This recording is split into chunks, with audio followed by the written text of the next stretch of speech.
So we're going to begin, as is our style, with some meditation. Sit comfortably, with your spine erect. Relax your body and mind. Place your attention on the respiration, first of all.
And then withdraw your attention further inward,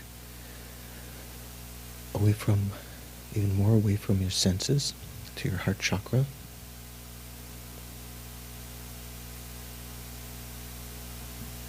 Just focus on the mental consciousness, one part of the mental consciousness, watching, seeing the space between the thoughts,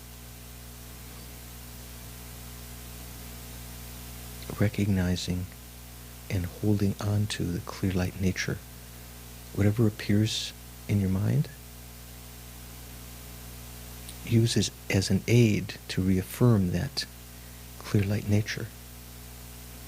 The very existence of thoughts, appearances, conversations in your mind can reaffirm to you that the mind has this clear light nature. So don't focus on the thoughts, but on the implication that your wisdom derives from that.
Let go again and again.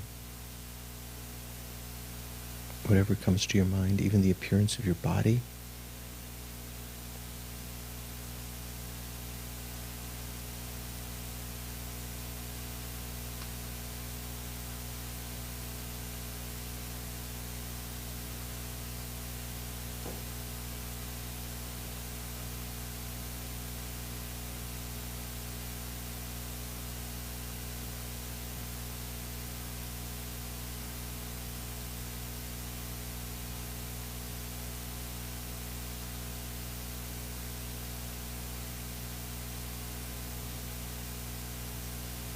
How you let go of the thoughts that are appearing to your mind is not simply by just relaxing the mind, because then you let go of your apprehension of the clarity also, but developing wisdom that understands the nature of the mind within which those thoughts are arising. Has to be clear light, like vast space, and then focusing on that, just turning your attention away from the objective thought to the nature of the mind that's perceiving it. Let go of them that way.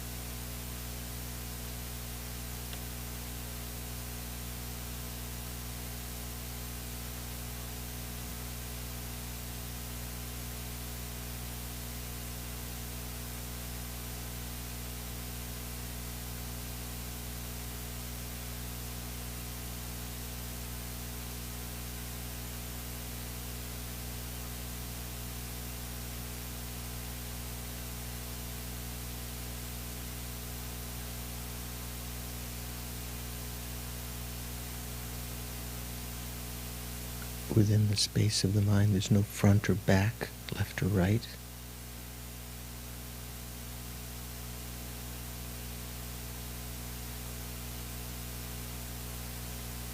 There's no color, shape, no constraints,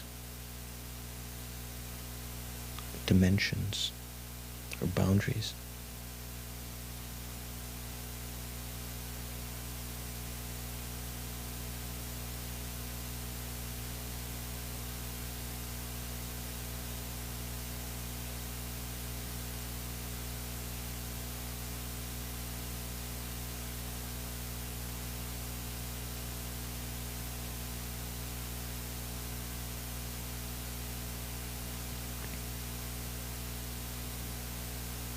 This is my inner nature, my conventional nature, the nature of my mind, capable of being the site of the development of all good qualities,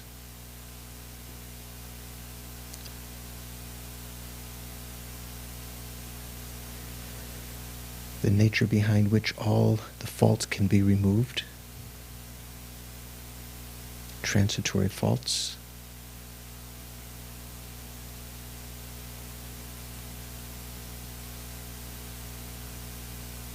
very joyful, very inspiring.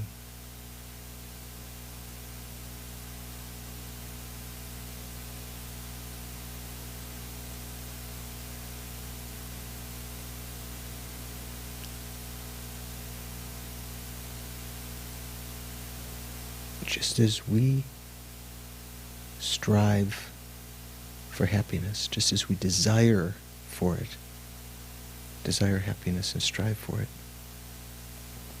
all living beings are exactly the same, exactly equal with us. Having been our mothers in numberless lives, while still in samsara, they still are not free of all faults, while still bound by the afflictions, turning within cyclic existence, never finding real happiness, although they might find periods of satisfaction that we envy. There's nothing within cyclic existence that we have not experienced before, that's a real source of happiness, that's reliable.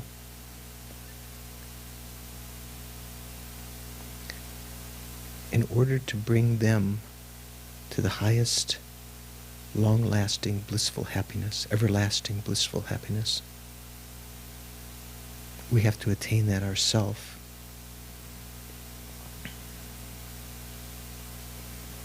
It can't be given like pieces of bread or donations of money or meals.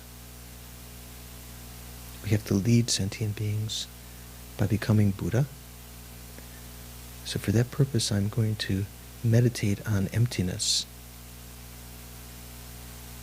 as was taught in the Heart Sutra. Not just the emptiness of the self, but starting from that, and in analogy, understanding what the self is empty of, meditating on the 5 aggregates also. So again, within that clarity of your mind, try to recognize the object of negation. A sense of the self that appears to and is grasped to exist by itself from its own side, not just imputed by the mind, but having some kind of inherent existence of its own.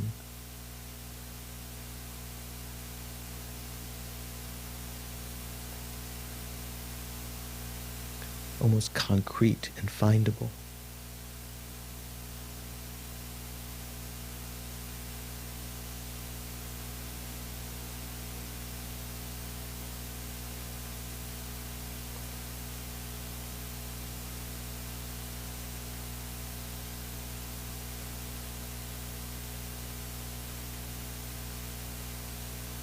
Not necessarily the one that seems to overlap with your form or your intellect. That might be grosser versions of this object of negation, appearance of the gross self. But here one that the innate mind grasps to exist from its own side.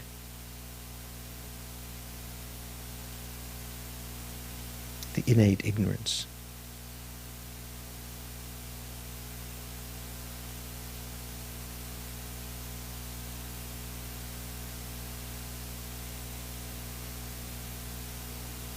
The I that's the experiencer of our sorrow and our disappointment.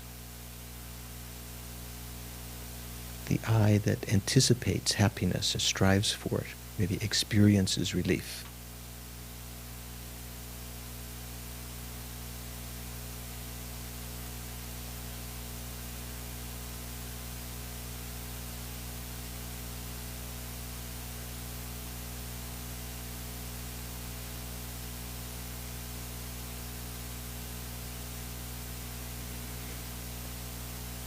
Very subtle.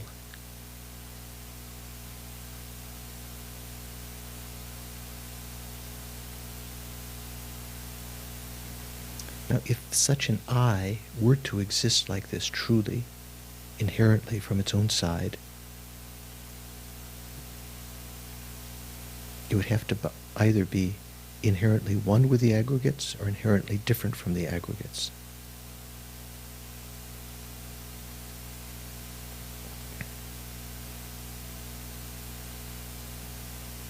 Try to recall that second point after having identified the object of negation, establishing the pervasion.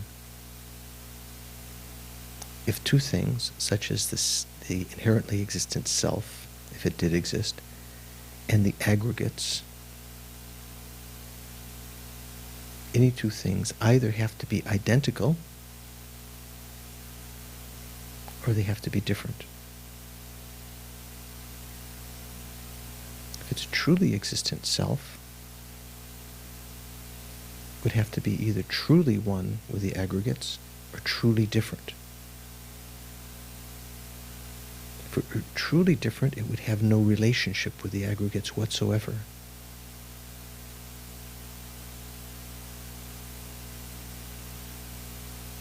as though any experience to the aggregates would not necessarily register to the self. The self would not identify with the aggregates, which is clearly not the case.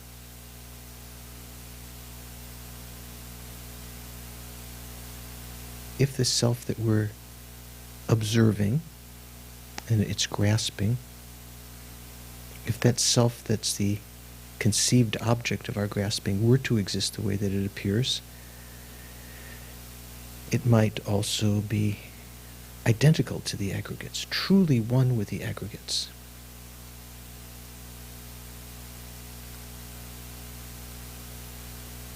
It would have to be one in every way. And as there are at least 5 aggregates that make up our being that Lord Buddha taught, either there would have to be a multiplicity of selves, or as there's one self, there would have to be just one aggregate.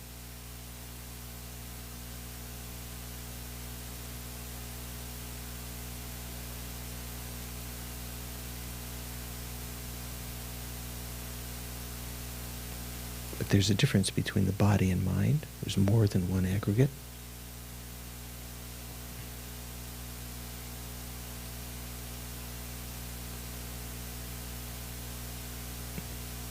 Bringing back to mind, if the I that's appearing, that I'm investigating, were truly existent as it appears, it would have to be truly one with the aggregates or truly different than the aggregates. It's not truly one, and it's not truly different for the faults that we've mentioned, many other faults. Therefore, the only conclusion is that this I that we conceive of to have a particular existence, true existence, does not exist in that way. There is no true existence of the I. The truly existent I is non-existent.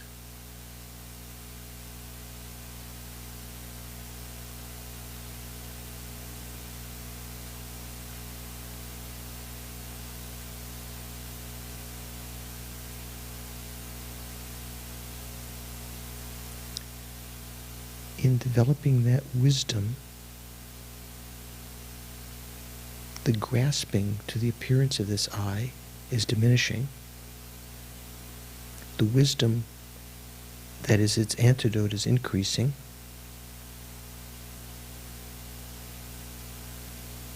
That wisdom that we're focusing on, we're trying to develop our mind into, is perceiving just the non-existence of the conceived object.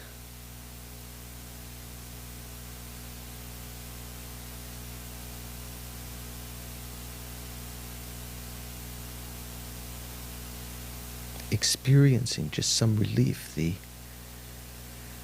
knowledge of the non-existence, like space, a non-affirming negation.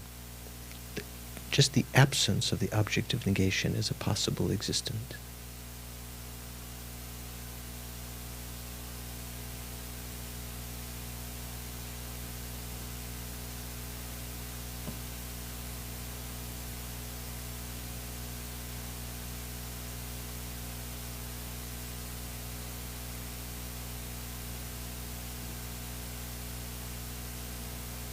Now, unlike the meditation on the clear light nature of the mind, where we're experiencing something like vacuity, but actual conventional phenomena, here we're experiencing a non-affirming negation, which is the meaning of emptiness, the ultimate truth, the ultimate nature of the self. And the spaciousness that we experience is developed not through analyzing the mind to see its conventional nature, but first of all by analyzing the self to see its ultimate nature.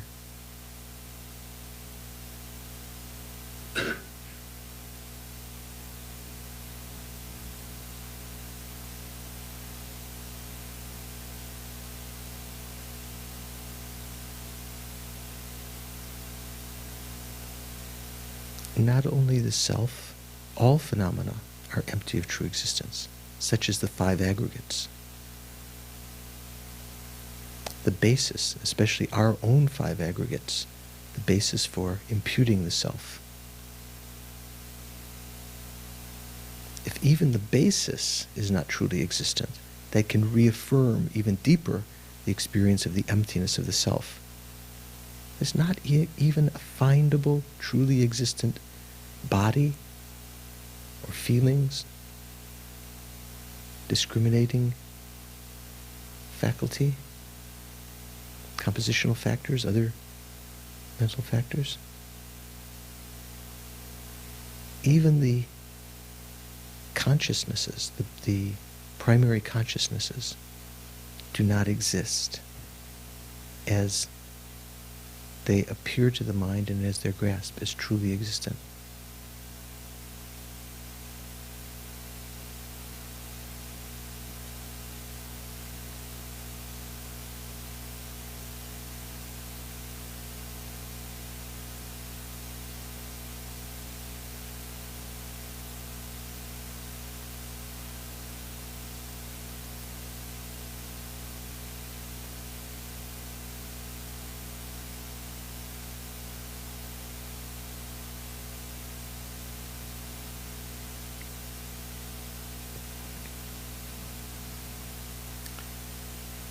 Again, think of all the phenomena that we consider to exist with our limited mind now. Infinite space,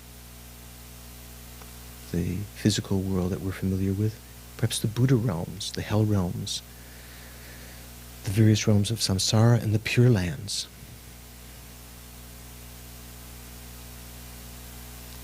They too are empty of true existence. We can conceptualize them, they have an appearance to our mind due to our karma, but there's nothing there, like a phantom, like a mirage.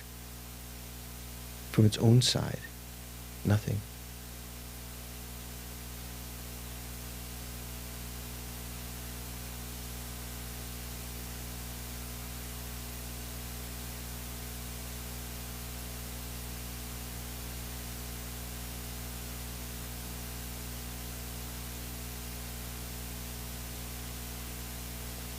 The self and the basis for the imputation of the self, the aggregates, the entrances, which include all phenomena, 12 entrances,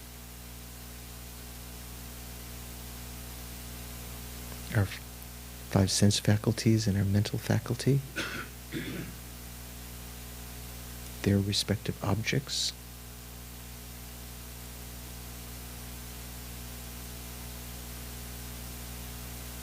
have only nominal existence, nothing tangible, findable, real, the way that the mind conceives.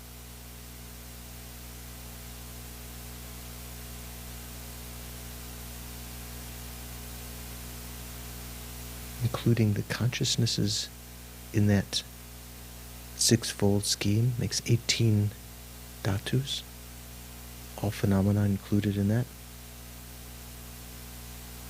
They're empty. No phenomena exists from its own side. Not even the Four Noble Truths or the Two Truths.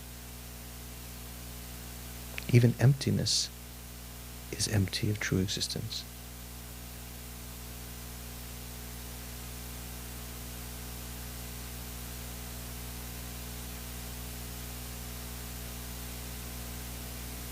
So here, letting go comes about not through just taking the mind and placing it on the clarity of the mind as before. Here, the vacuity arises as a result of this inference, wisdom consciousness, understanding that the object observed itself does not exist that way. The object disappears as we focus on that non-existence, a non-affirming negation, emptiness.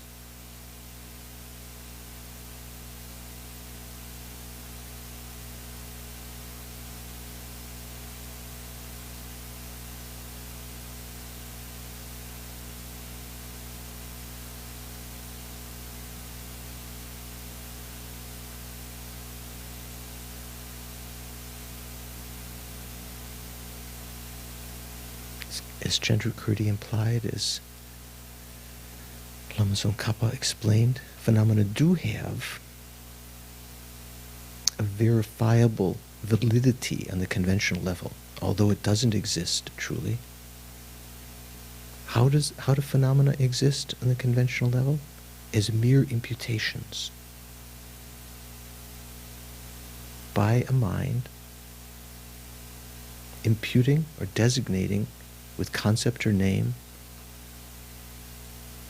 the phenomena upon a valid basis of designation.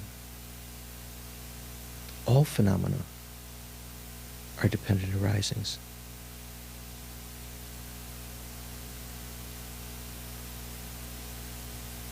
To go back, the self that we viewed before for other reasons is non-truly existent. The self is not truly existent because it's a dependent arising. Can't be truly existent. If it were truly existent, it wouldn't arise in dependence on a mind apprehending the basis and conceiving of, designating the phenomena. Merely that. If it were truly existent, it would have a mode of existence from its own side, not just existing as a designation or imputation by thought and concept.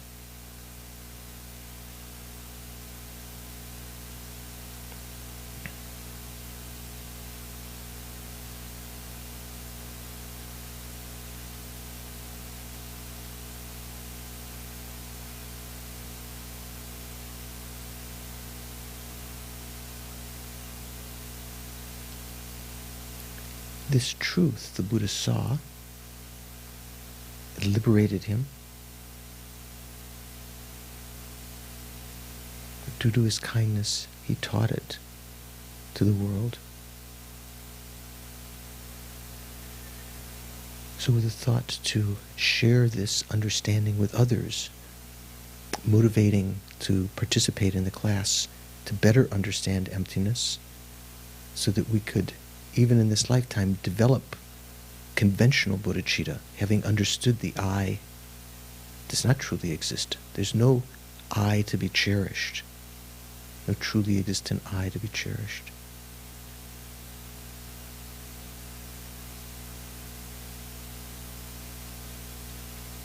With that intention or motivation to participate in the class tonight, to realize emptiness, to develop, in order to develop bodhicitta, to practice the bodhisattva deeds, to attain enlightenment for the welfare of all, to share this understanding. Let's begin by reciting the praise to this wisdom that we're trying to cultivate. Praise to the Mother, the wisdom gone beyond, Prajna Paramita.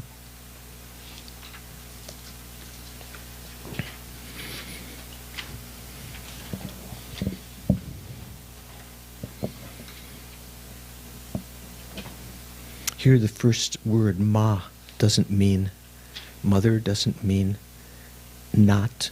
Sometimes a different spelling means not. Masam doesn't mean not conceptual. Ma here means able to be said or spoken of in words. Sam means imagined or conceived. Jo means expressed. Ma sam ju me sherab parojin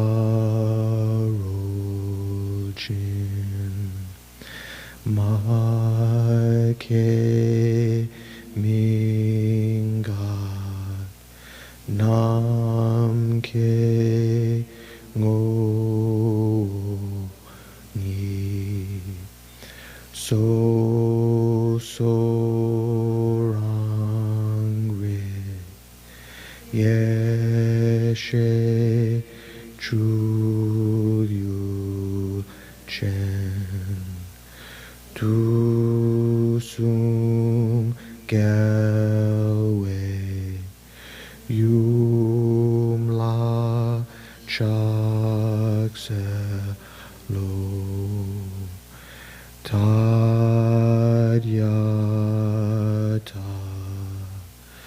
Gate Gate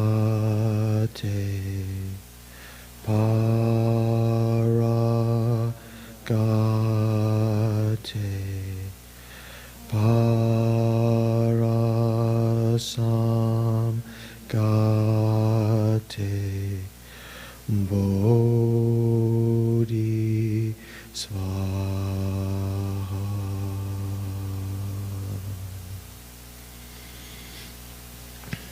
So that mantra encompassing the perfection of wisdom, especially for those of highest intellect, highest wisdom, highest faculties. Let's recite the entire Heart of the Perfection of Wisdom Sutra. Thus did I hear at one time the Bhagavan was dwelling on massive Vulture's Mountain in Rajagriha, together with a great community of monks and a great community of bodhisattvas. At that time, the Bhagavan was absorbed in the concentration on the categories of phenomena called perception. Also, at that time, the Bodhisattva, Mahasattva, Arya Avalokiteshvara looked upon the very practice of the profound perfection of wisdom and beheld those five aggregates also as empty of inherent nature. Power of Buddha, the Venerable Shariputra, said this to the Bodhisattva, Mahasattva, Arya Avalokiteshvara. How should any son of the lineage train who wishes to practice the activity of the profound perfection of wisdom? He said that, and the Bodhisattva, Mahasattva, Arya Avalokiteshvara said this to the Venerable Shariputra. Shariputra, any son of the lineage or daughter of the lineage who wishes to practice the activity of the profound perfection of wisdom should look upon it like this, correctly and repeatedly beholding those five aggregates also as empty of inherent nature. Form is empty. Emptiness is form. Emptiness is not other than form. Form is also not other than emptiness. In the same way, feeling, discrimination, compositional factors, consciousness are empty. Shariputra, likewise, all phenomena are emptiness, without characteristic, unproduced, unceased, stainless, not without stain, not deficient, not fulfilled. Shariputra, therefore, in emptiness, there is no form, no feeling, no discrimination, no compositional factors, no consciousness.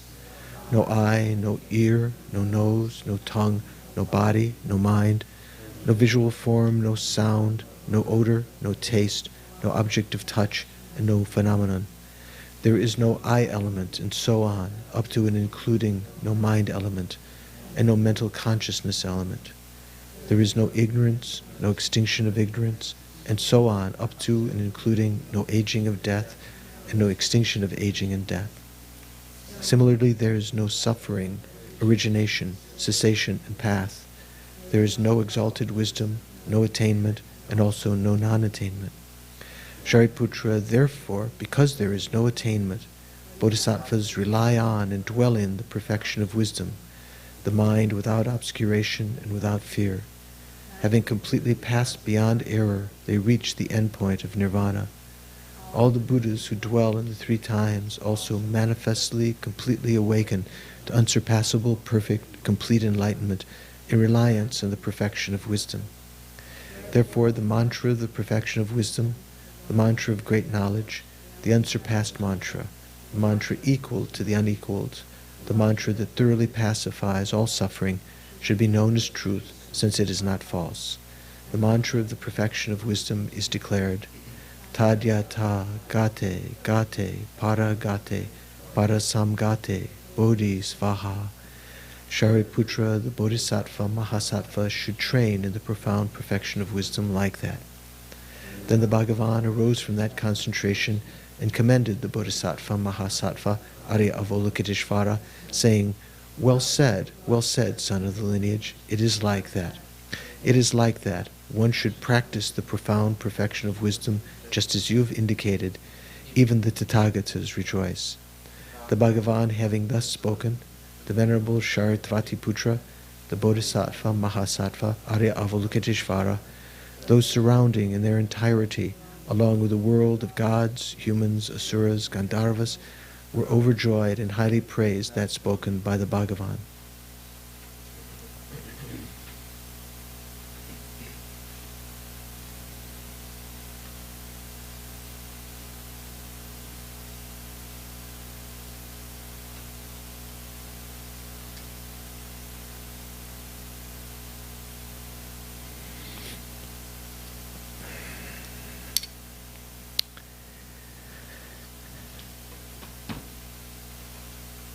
So because there is no attainment, the Bodhisattvas rely on and dwell in the perfection of wisdom. Because there is no attainment. There's no attainment? What are we doing? Why are we putting so much effort? You've been here every week. Let's go.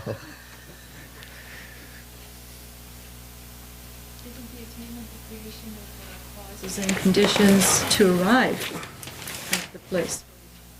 But isn't there some attainment then? It says there's no attainment. What does the Heart Sutra mean? I think that's what we should try to understand from the Heart Sutra, that all these phenomena, although it can be interpreted in different ways, different people interpret it in different ways, as Chandrakirti and Nargajuna, Aryadeva, the great Madhyamaka saints, as they interpreted it, that phenomena do exist conventionally.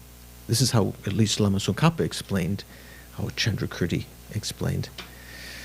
Phenomena do exist. Even attainment exists conventionally. But that conventional existence is something very, very subtle. It's almost at the beginning, in a sense, it's better to say that it doesn't exist at all. Then when you realize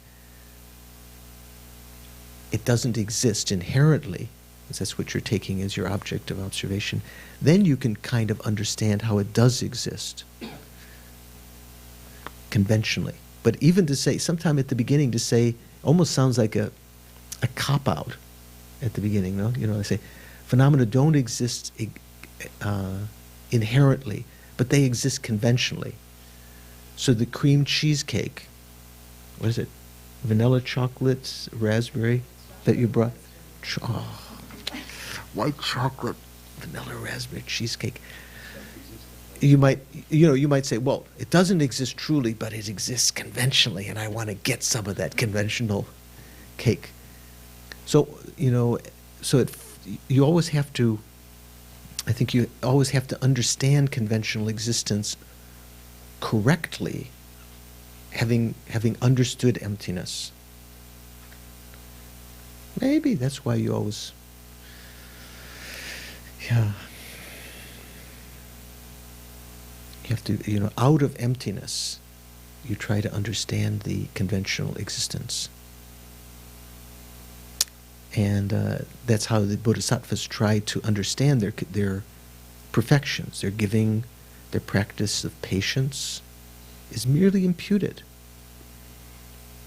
It looks like you, a truly existent you at first, is exerting some effort to be patient, thinking of the reasons, not just holding in the anger, right, or the displeasure, but trying to develop wisdom to see that the object of this irritation doesn't exist the way that it appears. Remember when we talked about antidotes of anger? On the conventional level, we need to have temporal antidotes, because we can't realize the emptiness right at the beginning. So we have to have temporal antidotes to overcome our attachment, our addictions, and our anger and our irritations. Patience, ultimate patience comes about through the perfection of wisdom, understanding there is no object of harm or irritation inherently existing that causes, there's no inherent harm that it might be causing me. There's no inherently existent recipient of the harm. But before you understand that, you need to be able to apply the conventional temporal antidotes. So as we practice in the Lan Rim, first of all, you practice on the conventional level, but it's not really understanding the fine conventional truth yet.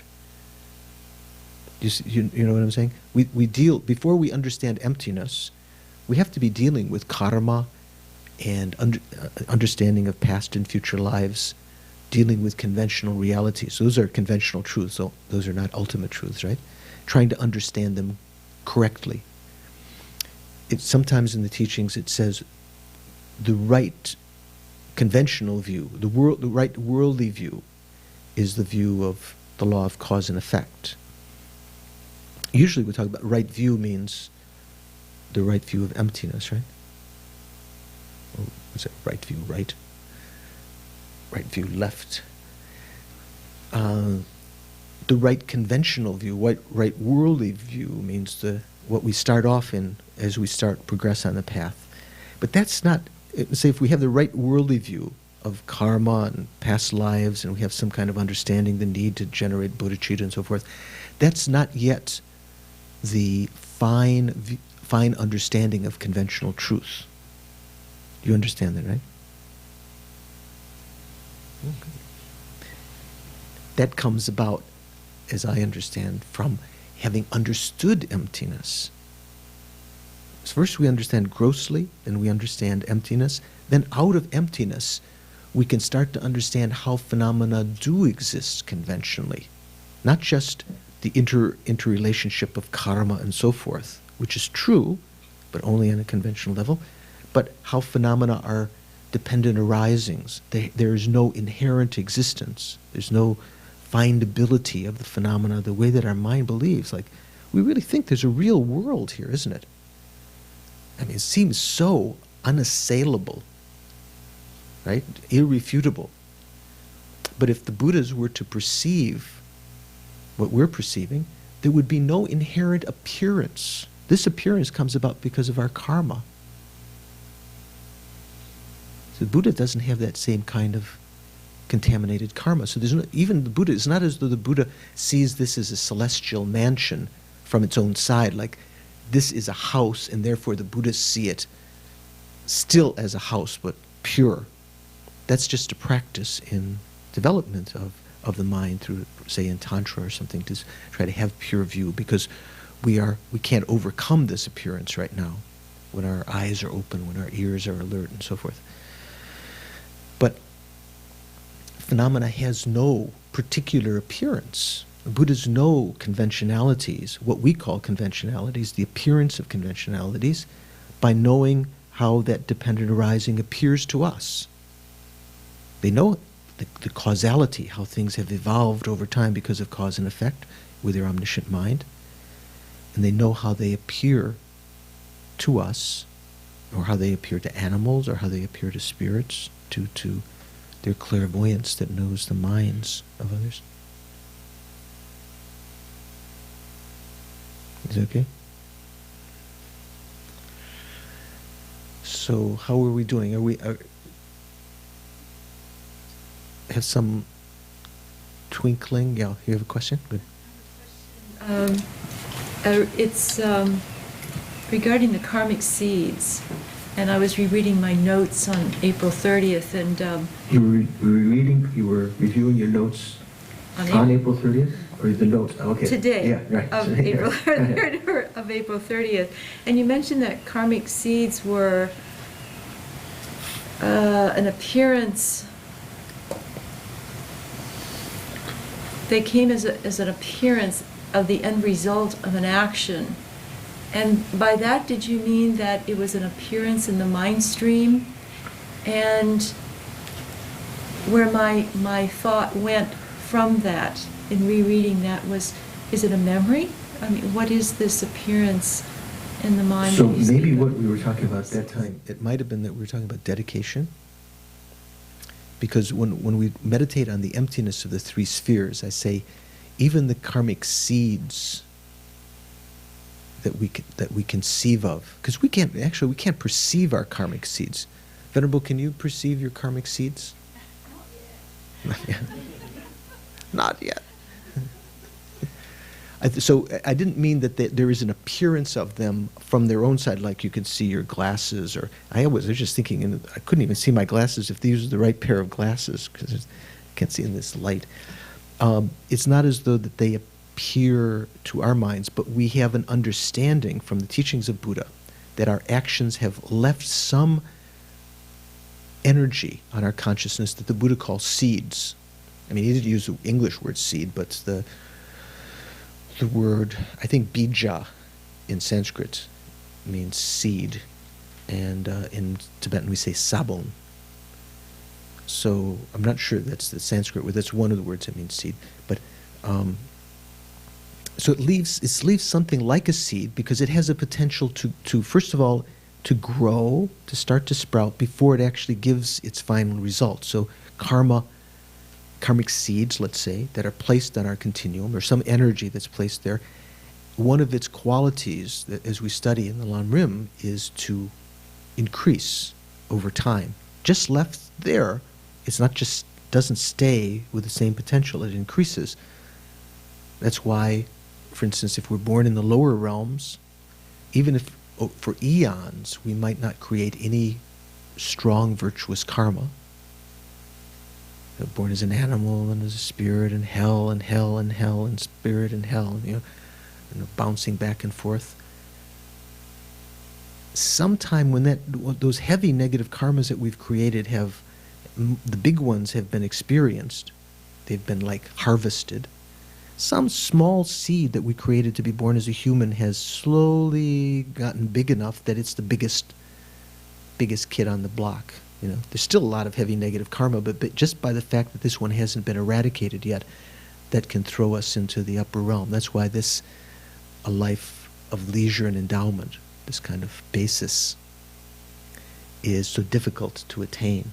It's almost like it's found just once, said in the Lan Rim teachings, right? So when we talk about the appearance of these seeds, that means when you're dedicating, you're trying to think, due to this merit.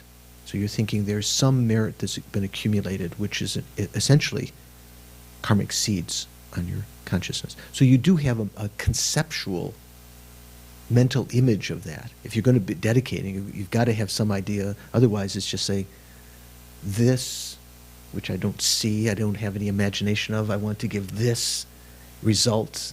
I don't, So you have to kind of conceive of it, and also conceive of the point of dedication. Also, when you think of the end result, you try to dedicate. The most skillful dedication will be one that has the most encompassing result, because that can help to preserve the karma from being exhausted earlier than the final result, right? That's the main purpose when we dedicate.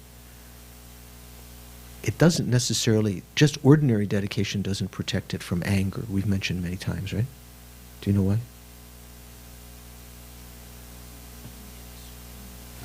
Get destroyed by anger.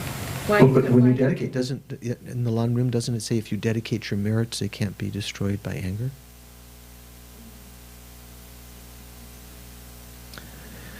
Yeah, there seems to be some debate amongst various, traditions or lamas. The Lama Tsongkhapa made it very clear that if you look very closely at the scriptures and so forth, it seems very clear that even if you do conventional dedication, that can help to prevent the karma from being exhausted in just a certain limited number of ripenings in the future. If you aim toward a very distant aim, the example, the story we told before from the Lan Rim, the two fellows who were walking to Lhasa. You know the story? Can you repeat?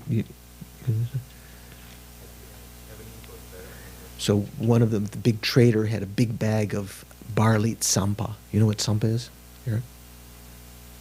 Barley. They roast the barley grains and then they grind them, and that's a cereal that they eat, that with their Tibetan tea or with other things, with milk or something.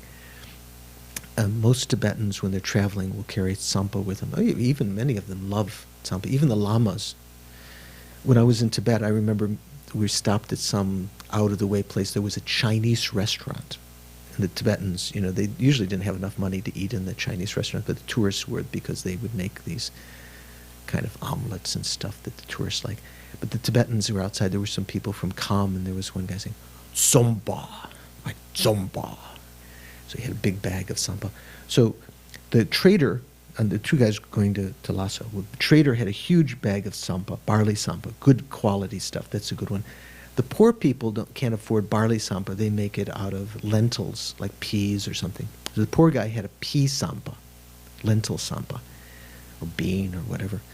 That is, you roast these more inexpensive seeds or lentils, and then you grind those. It doesn't taste as nice, doesn't have the same energy. Barley has a lot of energy. So he just had, in fact, he not only was it low quality, he just had a little bag. And the trader had this huge sack. So the clever guy, maybe he'd studied Lan Rim, I don't know. So the poor guy, he said, well, look at, rather than us carrying these two separate bags, let's make it easy. Let's put our sampa together, and I'll just take out enough until mine is gone, and then I'll stop taking out of your bag. And the other fellow, maybe he hadn't studied the Lan Rim. Maybe he was just dumb, I don't know. He said, yeah, sure, okay, makes sense to me. So they mixed up the two sampas, but of course there's little specks of green all the way through the bag. So even after there was a week, 2 weeks, and this little bag of sampa should have been depleted, and the trader said, well, look at, I think your sampa is finished by now. And the person said, no, look at, there's still some in there. Until that's finished, I get to have this. So this is example sometimes of given, if you dedicate your merits to enlightenment, it's not like you're cheating the Buddha, or you're cheating, something like that. But the until that goal is achieved, as you dedicated it to a very distant goal, incredibly, like the welfare of all sentient beings, the proliferation of the Dharma for all time, and so forth. Until those goals are achieved, that karma doesn't finally ripen.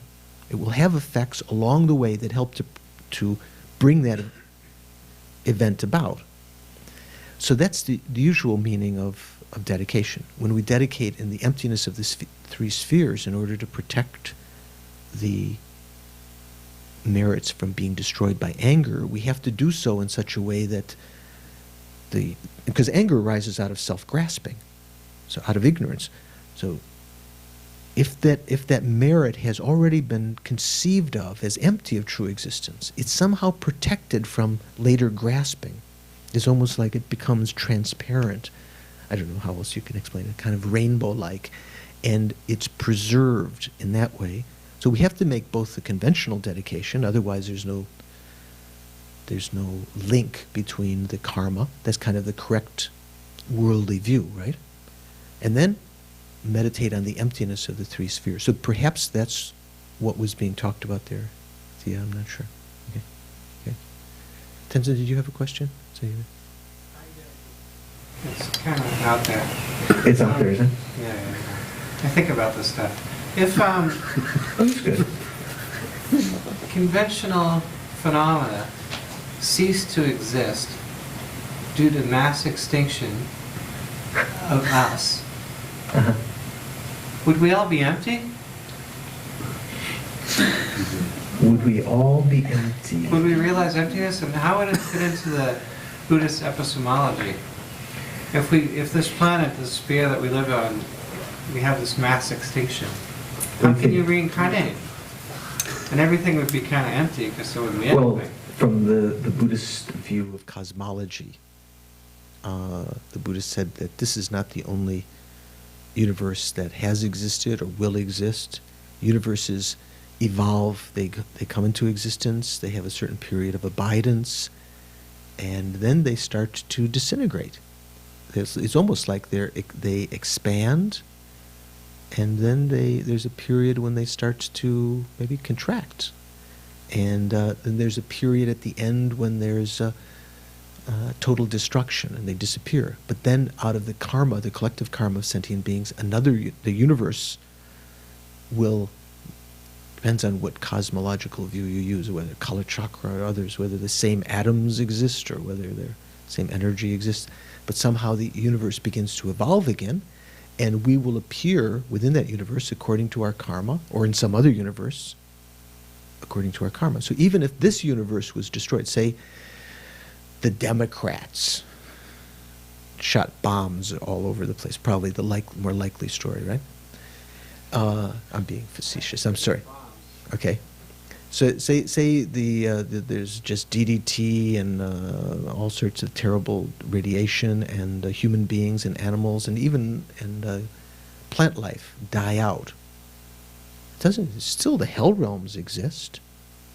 The Preta realms exist. The God realms exist. Maybe the animals would be extinct also, but the form and formless realms of this particular universe with its own Mount Meru and 4 continents, even though the human realms might be extinct, there might be some situations like that, but there would still be these other realms existing. This world would still exist. At the end of the existence of this universe, still sentient beings, our mind streams still exist, and until our karma has exhausted, there will still be the evolution of some appearance to us of a subsequent universe that will evolve and that we will take rebirth in according to our karma. Sometimes at the beginning of the universe we take rebirth as very, very subtle human beings, almost light-like bodies. And they begin to, over time, become grosser, almost like the Christian story of what's it called? Garden of Eden.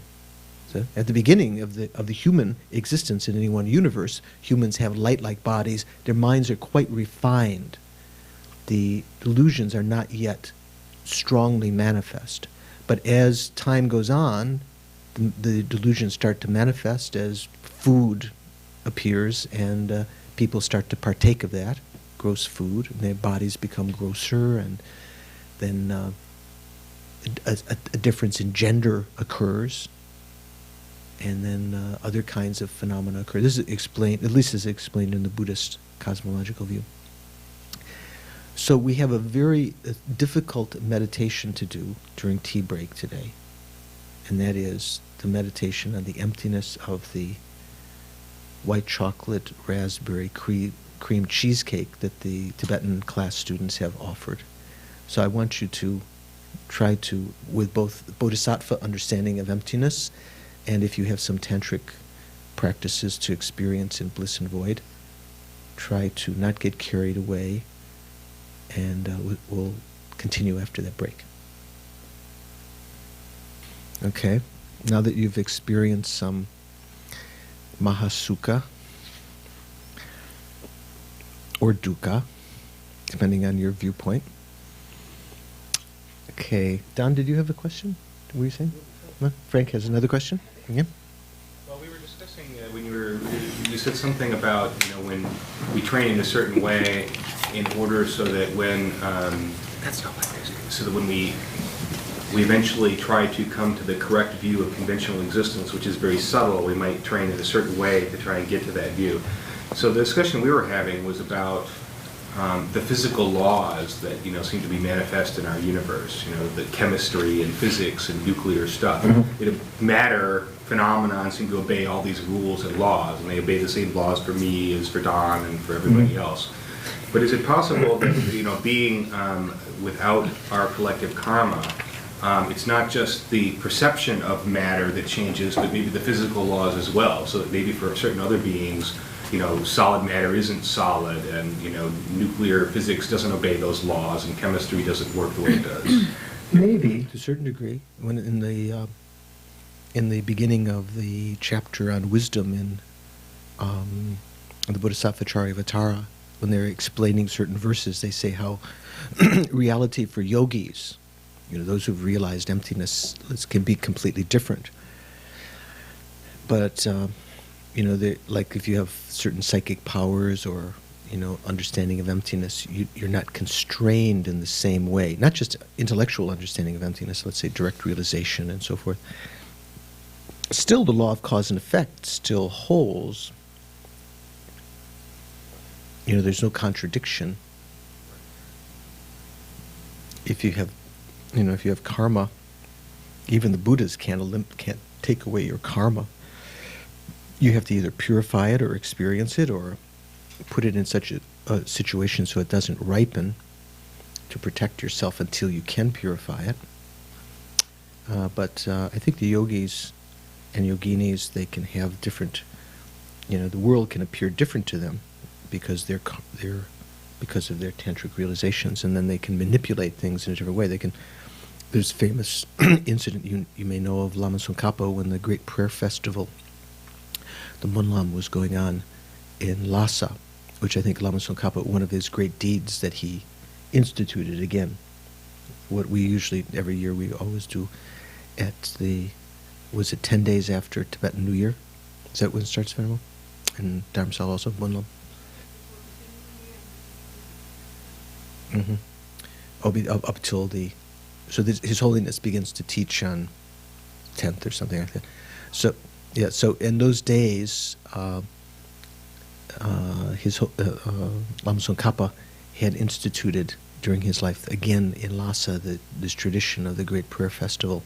And at one of them, there were so many butter offerings being made in the Jokang, the main temple, as I remember, that the butter, there was like a residue of butter all around, and the heat was so great that it ignited, and there was a danger of just this conflagration, a huge fire.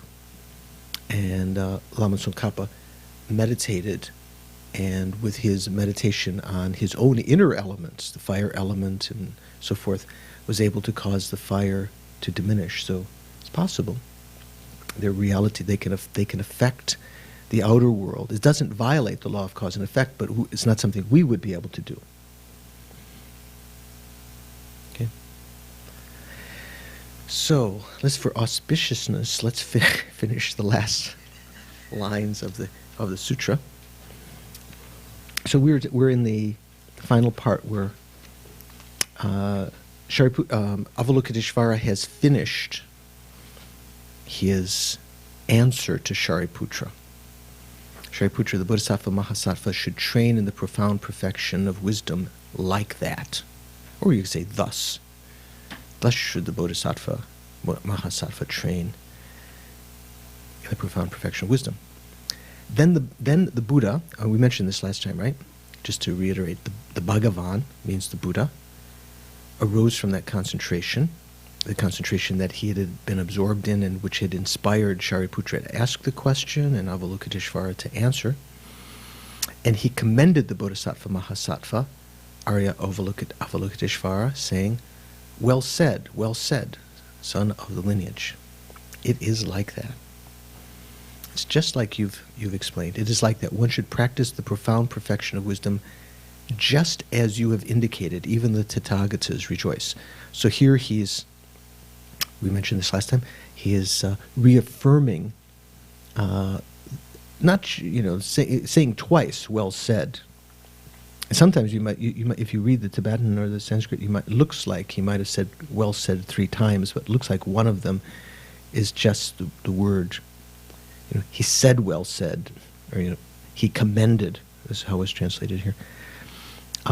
In doing so, he's kind of verifying or validating that what the explanation that Avalokiteshvara has explained is indeed not just correct, but exactly correct, and that as the Buddha, it was inspired by the Buddha's wisdom, and can be not only is it correct, any of the Tathagatas, those who have gone to thusness, Tathagata, same gata, like we say gate. Gata is a past participle, so Tathagata means one who has gone to thusness. In Tibetan we say Dejin Shekpa. At the beginning of, in all of the 35 confession Buddha's names, right? Rita, do you do, Venerable? Dejin Shekpa, Dejin Shekpa, each one is. So in the actual 35, in the actual 3-heap sutra, which is the name of the sutra that those 35 Buddhas are explained by Buddha. Only in the original Sanskrit, the name Tathagata only comes before a couple of them, a few of them. But Lama Tsongkhapa, when he did, you know this incident, right? When Lama Tsongkhapa did 100,000 prostrations to each of the 35 Buddhas. Have you done 100,000 prostrations yet? So 35. So you've got something to go 30. So each of the 35. So it's what 3,500,000 prostrations or more. And while he was doing this, I don't know at what point, he had a vision of the Tathagatas, the 35 Buddhas, but without their heads. And so he thought, uh-oh, I've done something wrong. And so he added the epithet Tathagata to all of them, not just to the ones that were in the original text. So in our Gelugpa liturgy, it has Tathagata, the one gone to thusness, on all those names now. So then he had vision of them, and he had vision of all. I mean, just incredible.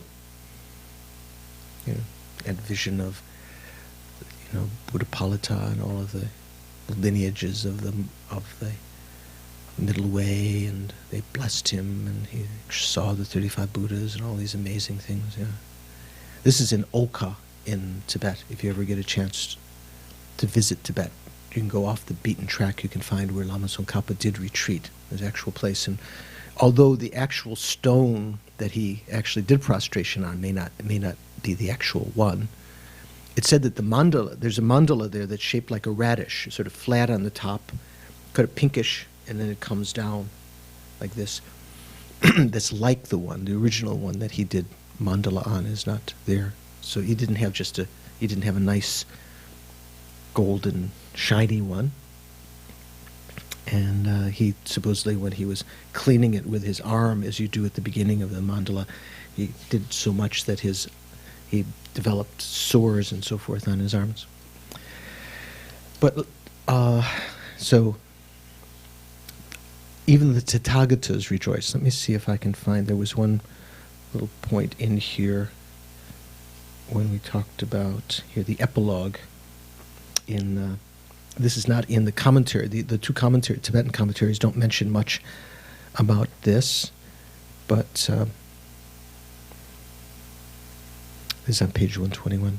This is in Donald Lopez's own kind of composition. Here I'll just read what he said. Avalokiteshvara completes his answer to Shariputra's question with an exhortation to bodhisattvas to practice the perfection of wisdom, at which point the Buddha rises from his meditative absorption. It was by the power of his entering in his samadhi on the profound that Shariputra was able to ask his question, and that Avalokiteshvara was able to provide his answer. With that now completed, the Buddha rises. Means not just, I don't think it means he gets off his seat, but he rises from the meditation, so he awakens from that, or appears to. The Buddha alone can explain the meaning of the perfection of wisdom. Others cannot. What does that mean? No one else can explain the perfection of wisdom? Well, not in the same way that the Buddha can. Certainly, bodhisattvas, Arya bodhisattvas, can explain the meaning of wisdom, but not in the same way. The actual perfection of wisdom is the omniscient mind. So only the Buddha can explain that. Avalokiteshvara explained, and Shariputra listened through the blessing of the Buddha's samadhi. The Buddha praises what Avalokiteshvara has said, saying, "Well done," twice, to express his pleasure. So at least he's kind of agreeing with this kind of interpretation. He said twice. Thus dispelling the doubts of any who might question the validity of what has been taught. Child of good lineage, it is like that, he says. Actually, it says son of good lineage. Well said, son of the lineage. He says, indicating that if the profound reality is understood, the mind is freed. Even the Tathagatas, the Buddhas who have thus come and thus gone, who have understood reality and taught it accordingly, are delighted by what Avalokiteshvara has taught. That's kind of the meaning. even the Tathagatas rejoice. So even the Buddhas of the 3 times would not teach any differently. I mean, they might teach different words or emphasize different things, but they would not teach anything contravening in opposition to what Avalokiteshvara said. Then the Bhagavan, having thus spoken, the Venerable Shariputra, here it uses a longer name again, so that was one of the main participants. The Bodhisattva Mahasattva, Arya Avalokiteshvara, again emphasizing both his, one way of understanding why the 2 names Bodhisattva Mahasattva. One sense Bodhisattva emphasizes aiming for enlightenment, and Mahasattva emphasizes out of compassion, although they both have both meanings. The Bodhisattva Mahasattva Arya Avalokiteshvara, the second participant, those surrounding in their entirety. So this includes all of the other humans. When it says those surrounding in their entirety, so there's a certain group of sangha. Were there some bhikshus, ordinary bhikshus there? What do you think, Venerable? Like, there's no Hinayana practitioners there, are there? Yeah, Shariputra, obviously. And so, some of his mates.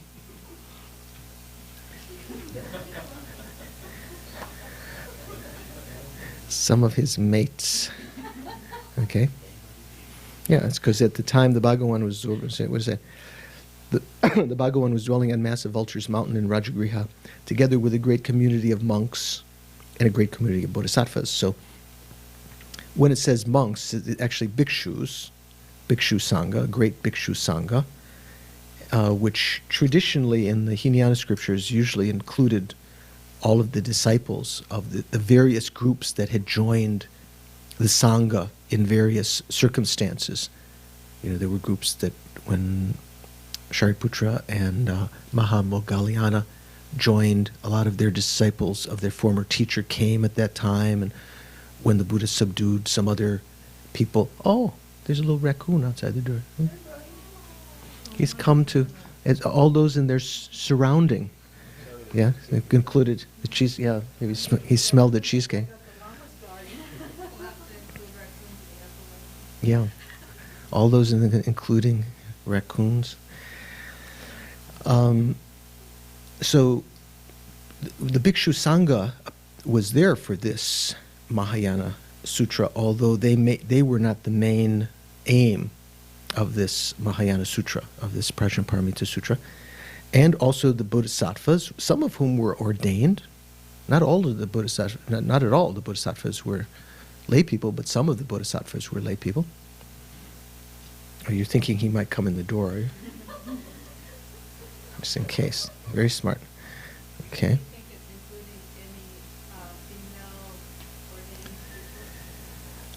Hard to say. When did the bhikshunis? Because there were no even novices before the bhikshunis were ordained, were there? And so, wow, she's really. So one would, you could historically check. You'd want to analyze at this particular occasion whether there were. Certainly, there might have been in some of the sutras. They might have mentioned in some of the sutras. I don't know that there were bhikshunis present. But the Prajnaparamita was taught at a particular time. It might have been at a time before the Buddha's stepmother and his wife came to ask for ordination. So maybe there were no ordained females, but they certainly would be some that had taken the pratimoksha vows, the vows of a layperson, or the 24-hour vows and so forth. Might have been that there were bhikshunis. It doesn't say explicitly. Okay. I think in the Sanskrit it says bhikshu sangha. It says because all the bodhisattvas, monks, laymen, and lay women were seated there, page 122. Mm-hmm. Doesn't say any ordained. It says laymen and lay women. Right. But that's literally from the sutra. It doesn't mention, but Venerable's just asking. So you could analyze, you could check, and if it doesn't explicitly say that, you might use that as evidence in your PhD thesis to say that it was written before the nuns were ordained. I don't know. use some kind of a historical analysis. So those surrounding in their entirety, so this is mainly talking about the humans, and maybe also some animals like the raccoons and so forth. So usually we talk about have you heard the expression the fourfold Sangha? Venerable, do you know the fourfold Sangha? What the fourfold Sangha means? Fourfold assembly.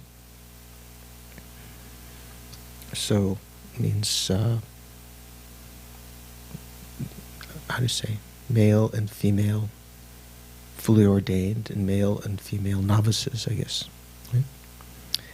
And so it doesn't say that here, but usually. So there was the Bodhisattvas also. Some of the Bodhisattvas were supposedly from even other universes that had come through their psychic powers. You know the explanation when the Prajnaparamita Sutra is taught, whenever the Buddha teaches the Prajnaparamita Sutra in one universe, when one emanation, the Manakaya is a raccoon, is teaching, the worlds of the 10 directions shake, and the Bodhisattvas in some distant universe ask the presiding Buddha in that universe, what's happening? And the Tathagata says, in the Saha world, that's the name of this world system, Shakyamuni Buddha is turning the wheel of Dharma, turning the perfection of, teaching the perfection of wisdom. And some of them, maybe like Tenzin, will say, well, I'm going then, I need a little variety in my life. We were talking in the break time, right? It's nice to get more teaching. So they come and, because the perfection of wisdom, and with their psychic powers or their divine ear, they listen. So some of them, remember when we talked about Rajagriha, Vulture's Peak, why it's called Vulture's Peak is because sometimes, one of the interpretations is because when the Prajnaparamita was taught, the Bodhisattvas were, and other arhats, even Hinayana arhats and so forth, with their psychic powers were arrayed in space, levitating, listening, because the actual place is very small, right? Have you been to Vulture's Peak? It's relatively small, right? I mean, it's not so big. Even when Lama Zopa Rinpoche was teaching some years ago, when Geshe Lama Konchok was there, it was just totally crowded, almost getting pushed off the edge. Do you remember? Yeah, were you there? So that's one reason why, one of the etymologies, there's different reasons why it might be called Vulture's Peak. Then along with the world of gods, so the way that they translated it in one of the commentaries, he talked about the gods, what did he say?